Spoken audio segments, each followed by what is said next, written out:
എഖാർട്ട് toll എഴുതിയ A new earth മനുഷ്യന്റെ മാനസിക വികാസത്തിനാവശ്യമായ കാഴ്ചപ്പാടുകൾക്ക് പ്രാധാന്യം നൽകുകയും അതുവഴി ലോകശ്രദ്ധ പിടിച്ചുപറ്റുകയും ചെയ്ത ഒരു പുസ്തകമാണിത്.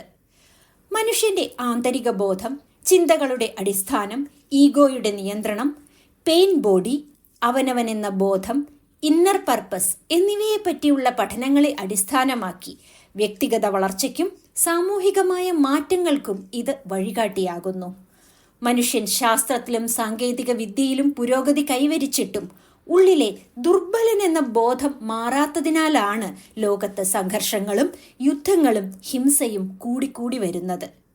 ഈ പ്രശ്നങ്ങൾക്ക് കാരണം മനുഷ്യന്റെ ചിന്തകളുമായി ചേർന്നു നിൽക്കുന്നതും പൂർണ്ണമായതും എന്നാൽ തെറ്റായതുമായ സ്വയം ബോധം അഥവാ ഈഗോയാണ്. ഈ പുസ്തകം മനുഷ്യനെ ആന്തരികമായ ഉണർവിലേക്ക് നയിക്കുന്നു. ചിന്തകളെ നിരീക്ഷിക്കുക, പെയിൻ ബോഡിയുടെ പ്രതികരണങ്ങൾ തിരിച്ചറിഞ്ഞ് അതിൽ ലയിച്ചു ചേരാതിരിക്കുക, ഇപ്പോഴത്തെ നിമിഷത്തിൽ സജീവമായി സാന്നിധ്യം അനുഭവിക്കുക എന്നിവയാണ് ഇതിനെ തരണം ചെയ്യാനുള്ള മുഖ്യ മാർഗങ്ങൾ. ഈ പ്രക്രിയകൾ വഴി മനുഷ്യൻ തന്റെ യഥാർത്ഥ സ്വഭാവത്തോടും ശരിയായ രീതിയിലുള്ള അവനവനെന്ന ബോധത്തോടും ബന്ധപ്പെടുന്നു.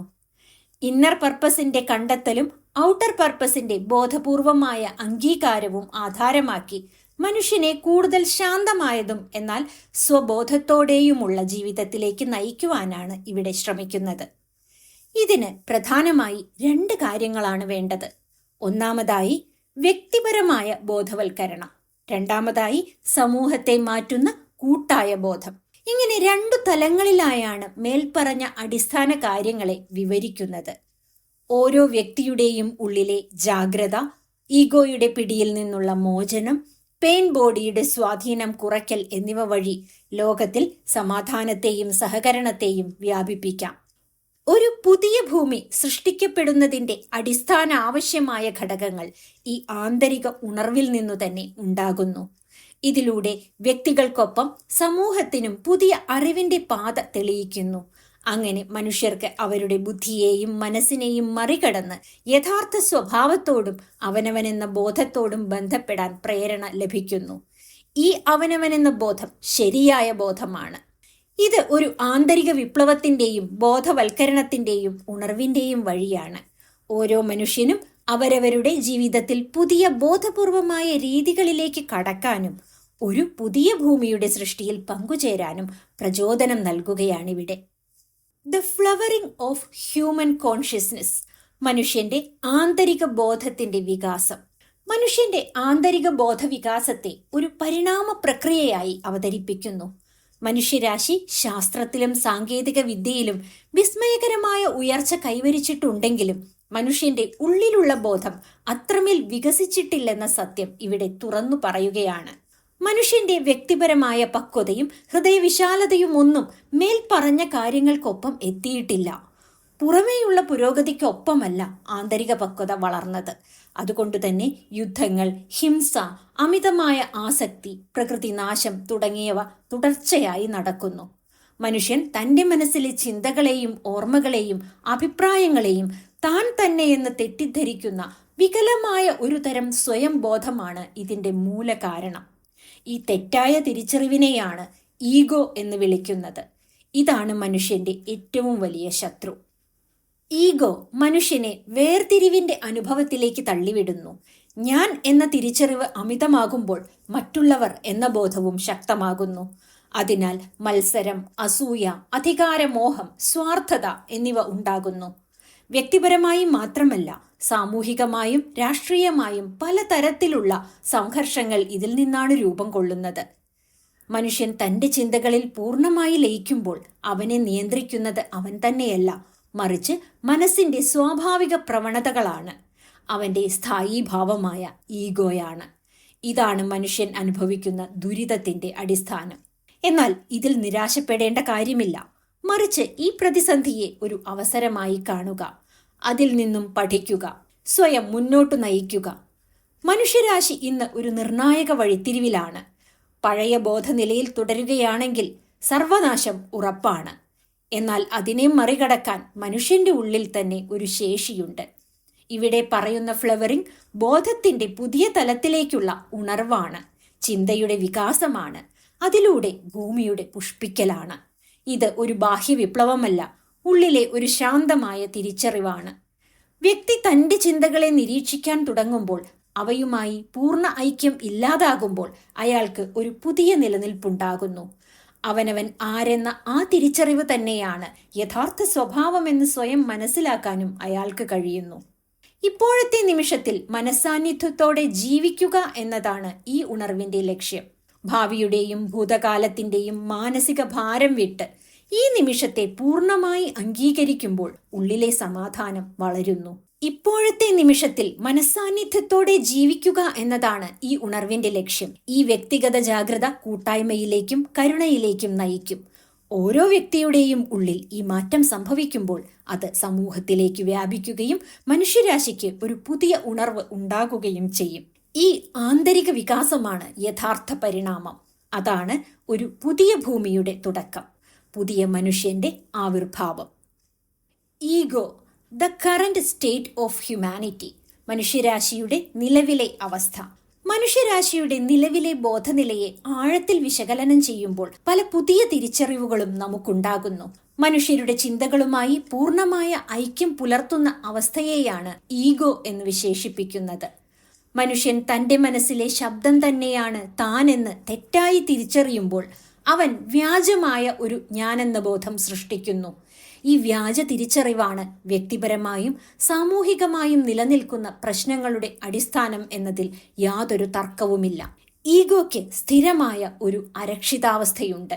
അത് സ്വയം നിലനിർത്താൻ നിരന്തരം താരതമ്യങ്ങളും വിധികളും നടത്തുന്നു. ഞാൻ മറ്റൊരാളേക്കാൾ മികച്ചവൻ എന്നോ ഞാൻ കുറച്ചു കുറവുള്ളവൻ എന്നോ ഉള്ള ധാരണകൾ രണ്ടും ഈഗോയുടെ പ്രകടനങ്ങളാണ്. അതിനാൽ മത്സരവും അസൂയയും അഹങ്കാരവും അപമാനബോധവും മനുഷ്യബന്ധങ്ങളിൽ ഇടം പിടിക്കുന്നു.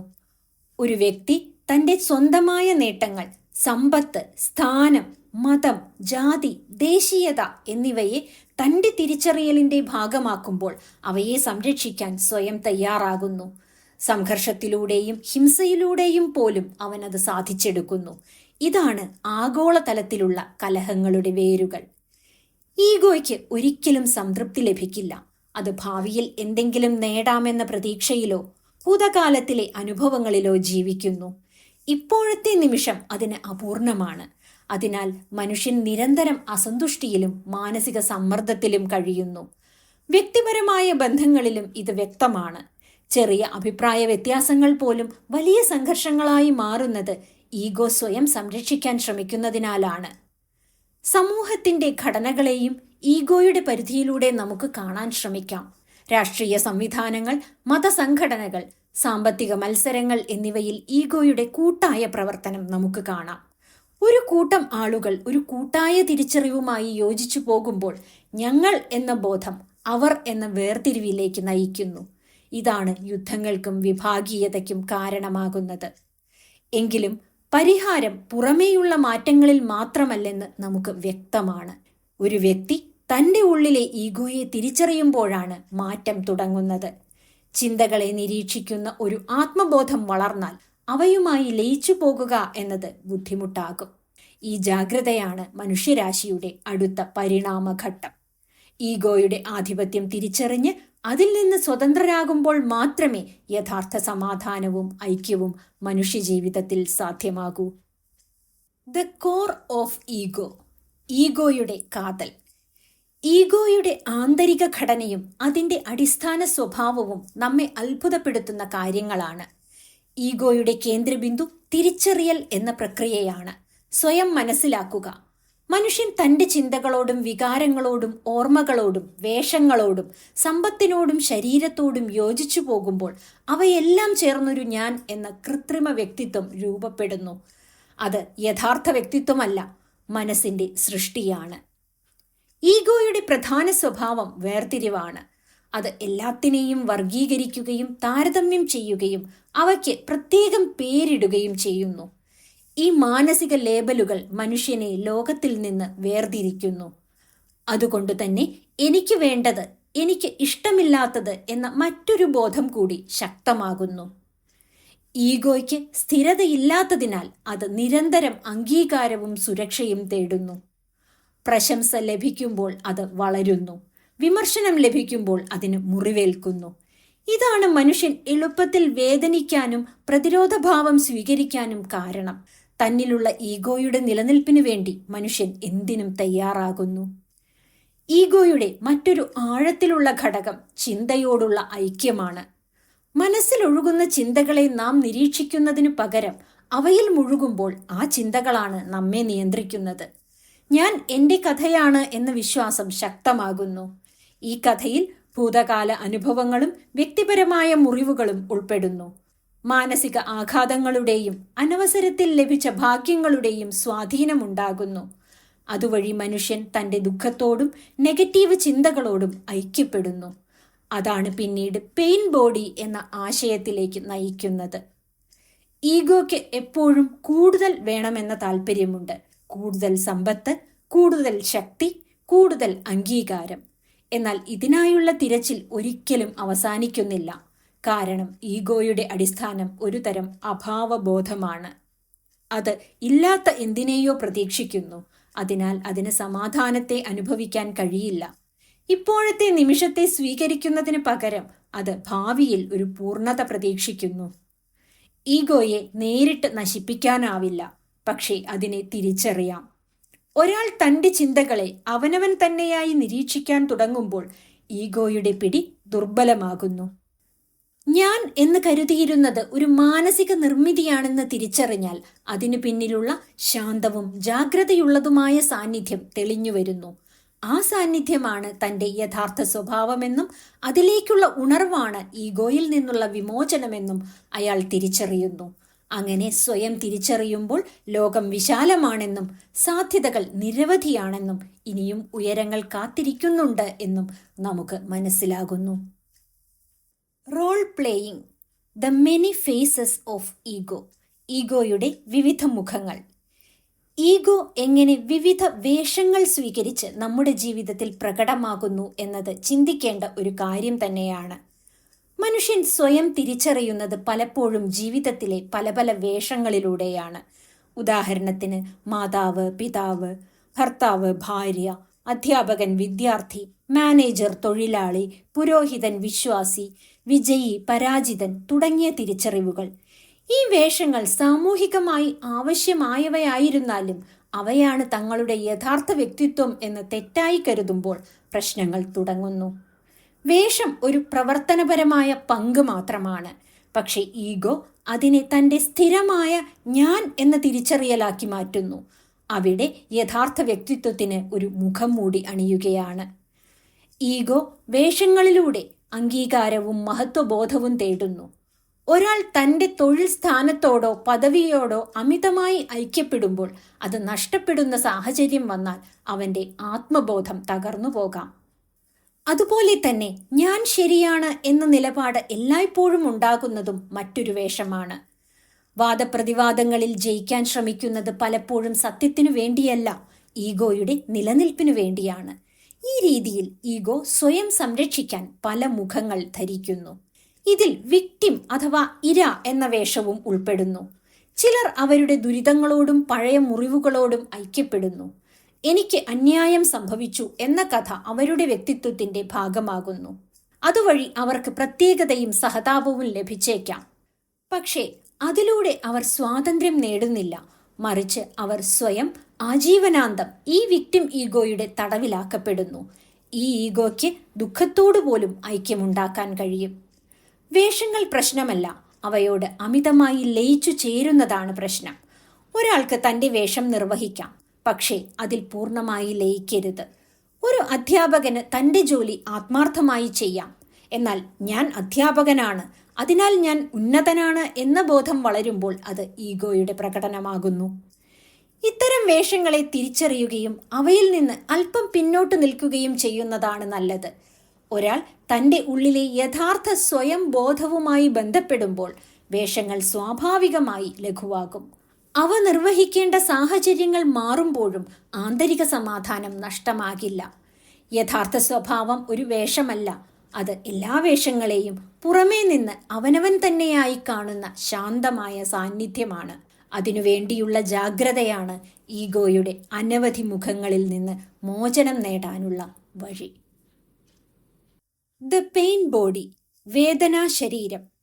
പഴയ അനുഭവങ്ങളിൽ നിന്നുണ്ടായ, പിന്നീട് മനസ്സിൽ അടിഞ്ഞുകൂടിയ ദുഃഖവും കോപവും ഭയവും കുറ്റബോധവും പോലുള്ള വികാരങ്ങളുടെ ഒരു ഊർജ സമാഹാരമാണ് പെയിൻ ബോഡി.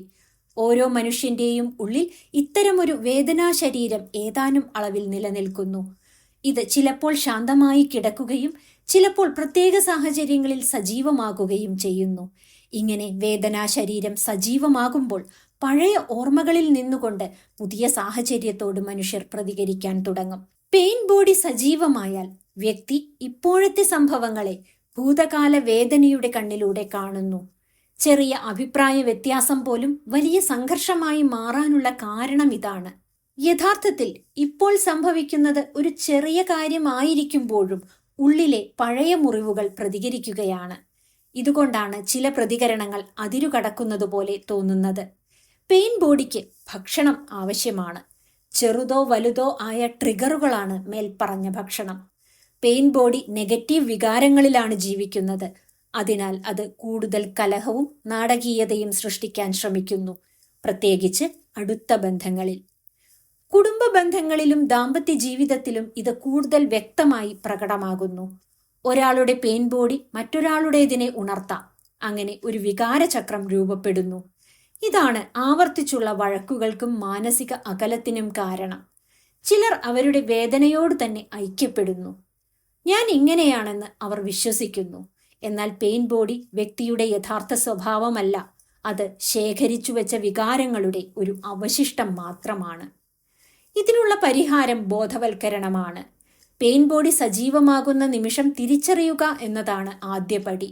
അതിനെ ന്യായീകരിക്കാതെ, കുറ്റപ്പെടുത്താതെ ശാന്തമായി നിരീക്ഷിക്കുക. അപ്പോഴുണ്ടാകുന്ന ആത്മബോധത്തിന്റെ വെളിച്ചത്തിൽ പെയിൻ ബോഡിയുടെ ശക്തി കുറയുന്നു. അതുമായി ഐക്യപ്പെടാതെ ഇത് എൻ്റെ ഉള്ളിലുയരുന്ന ഒരു വികാര തള്ളിച്ചയാണ് എന്ന് തിരിച്ചറിയുമ്പോൾ അതിന് ശക്തി കുറയും. മറിച്ച് അതിനുമേൽ അധികാരം നേടാൻ സാധിക്കുന്നു. പെയിൻ ബോഡി ഒരു ശത്രുവല്ല, അത് ബോധത്തിലേക്കുള്ള വാതിലാണ്. ഓരോ തവണയും അത് സജീവമാകുമ്പോൾ ജാഗ്രതയോടെ അതിനെ കാണാൻ കഴിയുന്നുവെങ്കിൽ പഴയ വേദന ശമിക്കുകയും ഉള്ളിലെ ശാന്തത ശക്തമാകുകയും ചെയ്യും. ഈ പ്രക്രിയയിലൂടെ വ്യക്തി ഈഗോയുടെ പിടിയിൽ നിന്ന് സ്വതന്ത്രനാകുകയും അയാളുടെ യഥാർത്ഥ വ്യക്തിബോധത്തിലേക്ക് അടുക്കുകയും ചെയ്യുന്നു. ബ്രേക്കിംഗ് ഫ്രീ, മോചനം നേടാം.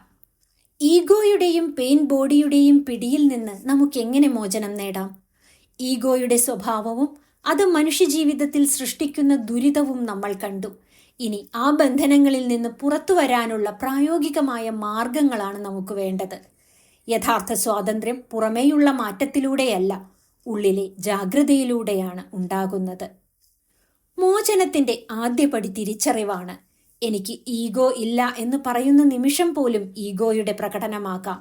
അതിനാൽ മനസ്സിലുയരുന്ന ചിന്തകളെയും പ്രതികരണങ്ങളെയും നിരീക്ഷിക്കാൻ തുടങ്ങണം. പ്രത്യേകിച്ച് ശക്തമായ വികാരങ്ങൾ ഉയരുമ്പോൾ, അതായത് കോപം, അസൂയ, പ്രതിരോധഭാവം, കുറ്റപ്പെടുത്തൽ എന്നിവ ഉണ്ടാകുമ്പോൾ അവയെ ഉടൻ പുറത്തുവിടാതെ ഒരു നിമിഷം നിൽക്കുകയും അവയെ ശ്രദ്ധിക്കുകയും ചെയ്യുക. ഈ ജാഗ്രതയാണ് ഈഗോയുടെ ശക്തിയെ ദുർബലപ്പെടുത്തുന്നത്. നമ്മൾ ചിന്തകളല്ല, നമ്മൾ നമ്മുടെ ചിന്തകളെ മാറി നിന്ന് കാണുന്ന ഒരു വ്യക്തിയാണ് എന്ന തിരിച്ചറിവാണ് മോചനത്തിന്റെ അടിസ്ഥാനം. പെയിൻ ബോഡിയെക്കുറിച്ച് ഇവിടെ വീണ്ടും ചർച്ച ചെയ്യുന്നു. പഴയ വേദനകൾ സജീവമാകുമ്പോൾ അവയുമായി ഐക്യപ്പെടാതെ അവയെ ഒരു ഊർജ തരംഗമായി അനുഭവിക്കുക. അത് ന്യായീകരിക്കാതെ, മറ്റുള്ളവരെ കുറ്റപ്പെടുത്താതെ ശരീരത്തിനുള്ളിലെ വികാരത്തെ ശ്രദ്ധിക്കുക. ബോധത്തിന്റെ വെളിച്ചത്തിൽ പെയിൻ ബോഡിയുടെ ഊർജം ക്രമേണ ലയിക്കുന്നു. ഈ പ്രക്രിയയ്ക്ക് ക്ഷമയും നിരന്തരമായ ജാഗ്രതയും ആവശ്യമാണ്. ബ്രേക്കിംഗ് ഫ്രീ എന്നത് ജീവിതത്തിൽ നിന്ന് പിന്മാറുന്നതല്ല, മറിച്ച് നമ്മുടെ ജീവിതത്തിൽ കൂടുതൽ ആഴത്തിൽ സ്വയം സാന്നിധ്യമാകുന്നതാണ്. ഇപ്പോഴത്തെ നിമിഷത്തെ പൂർണ്ണമായി അംഗീകരിക്കുമ്പോൾ ഉള്ളിലെ പ്രതിരോധം കുറയുന്നു. ഈഗോ നിരന്തരം ഇതിങ്ങനെയാകരുത് എന്ന് പറയുമ്പോൾ നമ്മുടെ യഥാർത്ഥ ബോധം ഇത് ഇപ്പോഴുള്ള യാഥാർത്ഥ്യമാണ് എന്ന് അംഗീകരിക്കുന്നു. ഈ അംഗീകരിക്കൽ കീഴടങ്ങലല്ല, അത് ആന്തരിക സമാധാനത്തിലേക്കുള്ള വാതിലാണ്. മോചനം ഒരൊറ്റ വലിയ അനുഭവമല്ല, അത് ഓരോ നിമിഷത്തിലും തിരഞ്ഞെടുക്കാവുന്ന ജാഗ്രതയാണ്. ഓരോ തവണയും നാം ഈ സാന്നിധ്യത്തിലേക്ക് മടങ്ങുമ്പോൾ ഈഗോയുടെ ശക്തി കുറയുന്നു. അങ്ങനെ ഉള്ളിലെ ശാന്തവും വിശാലവുമായ ബോധവുമായി ബന്ധപ്പെടുമ്പോൾ മനുഷ്യൻ യഥാർത്ഥ സ്വാതന്ത്ര്യവും സമാധാനവും അനുഭവിക്കുന്നു. ബ്രേക്കിംഗ് ഫ്രീ എന്നത് ഈഗോയെ തോൽപ്പിക്കുന്നതല്ല, അതിനും അതീതമായി പ്രവർത്തിക്കാൻ കഴിയുന്നതാണ്. Finding who you truly are. യഥാർത്ഥ നമ്മൾ ആരെന്ന് തിരിച്ചറിയുക. വ്യക്തിയുടെ യഥാർത്ഥ സ്വഭാവത്തെ കണ്ടെത്താനുള്ള പ്രക്രിയയാണിത്. ഈഗോയും പെയിൻ ബോഡിയും മനുഷ്യനെ ഭ്രമിപ്പിക്കുകയും അനുഭവത്തെ നിയന്ത്രിക്കുകയും ചെയ്യുന്നു. ആ വ്യാജ തിരിച്ചറിയലുകൾക്ക് പുറമേയുള്ള യഥാർത്ഥ വ്യക്തിത്വത്തെ സ്വയം കണ്ടെത്തുക എന്നത് വളരെ പ്രധാനമാണ്. മനുഷ്യൻ എപ്പോഴും തൻ്റെ ചിന്തകളുമായി ഇഴുകിച്ചേരുന്നു. അവ സത്യമായി തീരുമെന്ന് കരുതി ഈഗോയുടെ നിർമ്മാണത്തിൽ പൂർണ്ണമായി ലയിക്കുന്നു. ഈ തിരിച്ചറിവ് തെറ്റാണ്. കാരണം നമ്മുടെ യഥാർത്ഥ സ്വഭാവം ചിന്തകളിലോ വികാരങ്ങളിലോ മാത്രം ആശ്രിതമല്ല. നമ്മൾ മറ്റൊരാളായി മാറി നിന്നുകൊണ്ട് സ്വയം വിലയിരുത്തുമ്പോൾ മാത്രമേ നമുക്ക് ആ സത്യം തിരിച്ചറിയാൻ കഴിയൂ. ഇപ്പോഴത്തെ നിമിഷത്തിൽ ബോധപൂർവം സാന്നിധ്യം അനുഭവിക്കുകയാണ് യഥാർത്ഥ സ്വഭാവം കണ്ടെത്താനുള്ള ആദ്യ പടി. ഒരു വ്യക്തി തൻ്റെ ചിന്തകളെ നിരീക്ഷിക്കാൻ തുടങ്ങുമ്പോൾ, അവയ്ക്കൊപ്പം മുഴുകാതെ അവയെ മറ്റൊരു കാഴ്ചപ്പാടിൽ കാണുമ്പോൾ, ഞാൻ എൻ്റെ ചിന്തകളല്ല, അവയെ മാറി നിന്നു കാണുന്ന മറ്റൊരു ഞാനാണ് എന്ന തിരിച്ചറിവ് വളരുന്നു. ഈ ശരിയായ അവനവനെന്ന ബോധം സ്വയം തിരിച്ചറിയലിൻ്റെ അടിസ്ഥാനമാണ്. അതിനു പിന്നിലുള്ള ശാന്തവും വിശാലവുമായ ചിന്തകൾ യഥാർത്ഥ സ്വഭാവത്തെ പ്രതിനിധീകരിക്കുന്നു. പെയിൻ ബോഡിയുടെ സ്വാധീനം കുറയ്ക്കാൻ ഒരുപാട് മാർഗങ്ങളുണ്ട്.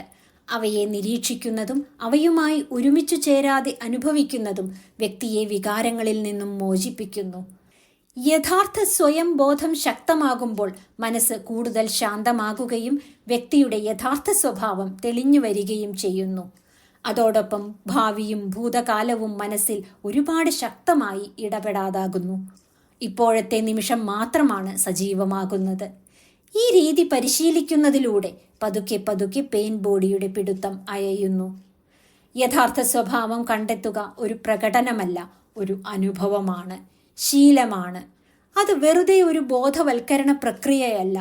ഓരോ നിമിഷത്തിലും സ്വയം തിരിച്ചറിയൽ, അംഗീകാരം, ജാഗ്രത എന്നിവ ആവശ്യമുണ്ട്.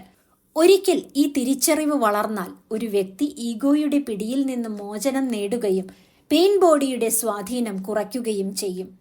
ഇത് വ്യക്തിയെ ഒരു ആന്തരിക യാത്രയിലേക്ക് കൊണ്ടുപോകുന്നു. ചിന്തകൾക്കും വികാരങ്ങൾക്കും അപ്പുറമുള്ള ഒരു ബോധത്തെ കണ്ടെത്തുക, ആന്തരിക സമാധാനം അനുഭവിക്കുക, യഥാർത്ഥ സ്വഭാവവുമായി ഐക്യം സ്ഥാപിക്കുക. നമ്മുടെ ഉള്ളിലെ യഥാർത്ഥ ഞാൻ ഒരിക്കലും നാശത്തിൻ്റെയോ അല്ലെങ്കിൽ അനിശ്ചിതത്വത്തിൻ്റെയോ ഭാഗമാകില്ല. അത് സദാ സജീവവും ശാന്തവുമായുള്ള അവനവനെന്ന ബോധത്തിൻ്റെ അടിസ്ഥാനത്തിലാണെന്ന് മനസ്സിലാക്കുക. അത് തിരിച്ചറിയുമ്പോൾ നമ്മൾ മറ്റുള്ളവരെക്കാൾ ഒരുപടി മുന്നിലെത്തുന്നു. സ്വന്തം കുറവുകൾ മനസ്സിലാക്കുന്നു, അവയെ തിരുത്തുന്നു, മുന്നോട്ടു പോകുന്നു. The discovery of inner space. ആന്തരിക ഇടം തിരിച്ചറിയുക. മനുഷ്യന്റെ മനസ്സിലെ ശാന്തിയും ബോധവൽക്കരണവും എങ്ങനെ കണ്ടെത്താം? ആന്തരിക ഇടം തിരിച്ചറിയുകയോ അല്ലെങ്കിൽ കണ്ടെത്തുകയോ ചെയ്യുക എന്നതാണ് ഇതിനുള്ള പ്രധാന മാർഗം. ചിന്തകളുടെയും വികാരങ്ങളുടെയും ശബ്ദങ്ങൾക്കപ്പുറം നമ്മുടെ മനസ്സിനുള്ളിലെ ഒരു സാന്നിധ്യം, ഒരു ശാന്തവും വിശാലവുമായ ബോധനില, അതാണ് ആന്തരിക ഇടം, ഇന്നർ സ്പേസ്. നിർഭാഗ്യവശാൽ മനുഷ്യൻ ഏറ്റവും കൂടുതലായി തൻ്റെ ഉള്ളിലെ ശബ്ദങ്ങളിലാണ് മുഴുകിക്കിടക്കുന്നത്. ചിന്തകളും വികാരങ്ങളും തൻ്റെ യഥാർത്ഥ സ്വഭാവമാണെന്ന് തെറ്റായി കരുതുന്ന അവസ്ഥയാണ് ഈഗോയുടെ മുഖ്യ പ്രതിഫലനം. എന്നാൽ ആ ചിന്തകളുടെ പിന്നിൽ ഉള്ള ശാന്തമായ അവനവനെ, ഇന്നർ സ്പേസിനെ ഒരിക്കലും നഷ്ടപ്പെടുത്തുന്നില്ല. എന്നാൽ അത് കണ്ടെത്തുക എന്നത് ഓരോ നിമിഷത്തിലും ശ്രദ്ധയും ബോധവൽക്കരണവും ആവശ്യമുള്ള ഒരു പ്രക്രിയയാണ്. ആന്തരിക ഇടം കണ്ടെത്താനുള്ള ആദ്യപടി ഇപ്പോൾ ഇവിടെ വർത്തമാനകാലത്തിൽ സജീവമായി സാന്നിധ്യം അനുഭവിക്കുക എന്നതാണ്. ചിന്തകളെ നിരീക്ഷിക്കുക, അവയിൽ ഐക്യപ്പെടാതിരിക്കുക. ഉണർവ് വളരുമ്പോൾ ചിന്തകൾക്കെതിരെ പ്രതികരിക്കേണ്ടതില്ലെന്ന് തിരിച്ചറിയുന്നു. ഈ നിരീക്ഷണ പ്രകാരം പെയിൻ ബോഡിയുടെ ശക്തിയും ഈഗോയുടെ നിയന്ത്രണവും ക്രമേണ കുറയുന്നു. ഇതൊരു വ്യക്തിഗത ബോധവൽക്കരണ യാത്ര മാത്രമല്ല, സമൂഹവും ചുറ്റുപാടുകളും നമ്മിൽ സജീവമാകാൻ സഹായിക്കുന്ന ഒരു അനുഭവമാണ്. ജീവിതത്തിലുള്ള അഭിപ്രായ വ്യത്യാസങ്ങളും പ്രശ്നങ്ങളും നേരിടാൻ പുതിയ രീതികൾ നമുക്ക് ഇന്നർ സ്പേസ് കണ്ടെത്തിത്തരുന്നു. നമ്മുടെ ഈഗോ മാത്രം പ്രതികരിക്കുമ്പോൾ അത് നമുക്ക് എളുപ്പമല്ല. ഈഗോയുടെ ശക്തി വ്യക്തികളുടെ ജാഗ്രതയിലൂടെ ലഘൂകരിക്കപ്പെടും. മനുഷ്യർ ഈ ആന്തരിക ഇടം കണ്ടെത്തുമ്പോൾ അവരുടെ പ്രതികരണങ്ങൾ കൂടുതൽ ശാന്തവും സുഗമവുമാണ്. ഒപ്പം അത് അവനവനെ മാത്രമല്ല മറ്റുള്ളവരെയും സഹനത്തോടെയും കരുണയോടെയും കാണാൻ സഹായിക്കുന്നു. ഈഗോയ്ക്കും അപ്പുറമുള്ള ഞാനെന്ന ബോധം ഒറ്റപ്പെട്ട ഒന്നല്ല. അത് ജീവിതത്തിൻ്റെ എല്ലാ നിമിഷങ്ങളിലും ലഭ്യമാണ്. ചിന്തകളുടെയും വികാരങ്ങളുടെയും കടന്നുകയറ്റം കുറയുമ്പോൾ മനുഷ്യൻ യഥാർത്ഥ വ്യക്തിത്വത്തിനോടൊപ്പം ചേരുന്നു. ഇതാണ് ഈഗോയിൽ നിന്നുള്ള വിമോചനത്തിനും ആന്തരിക സമാധാനത്തിനും വഴിവെക്കുന്ന പ്രഥമ ഘടകം.